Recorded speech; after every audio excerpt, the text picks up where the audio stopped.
HSBC, how big a blow is this fine?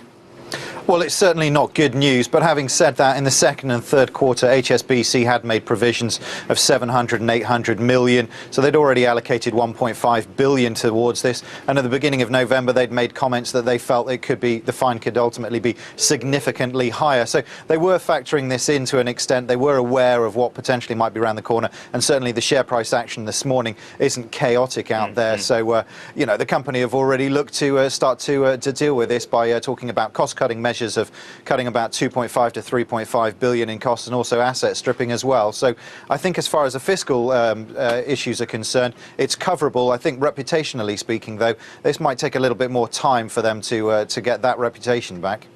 And a big blow for the industry, of course, coming right after Standard Chartered. Well, yes, it's not the first bank that's got fined, and it probably won't be the last either. The regulators, both this side and the other side of the Atlantic, are getting a little bit more proactive on this, looking over the last couple of years' worth of bank actions and trading histories. So I think there's probably more to come. ING's obviously suffered a month before with 600 million as well. So I think there will be more to come. On Mervyn King, I don't know, tell me if I'm pushing this too far. Isn't it a bit rich for a central bank, for a bank governor at the Bank of England to be talking this way? Well, in fairness, he's only got until June, so maybe he's a little demob happy, as it were, knowing that he's coming to the end of his tenure of what must have been a pretty difficult time. But I think he makes a pertinent point in regards to the currency wars.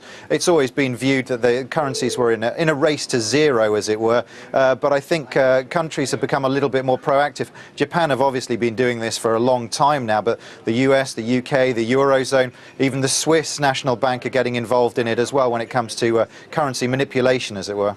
Quick final word on the Fed tomorrow, of course. Seems to be a lot of uncertainty there, speaking about central banks. How's the market doing ahead of that?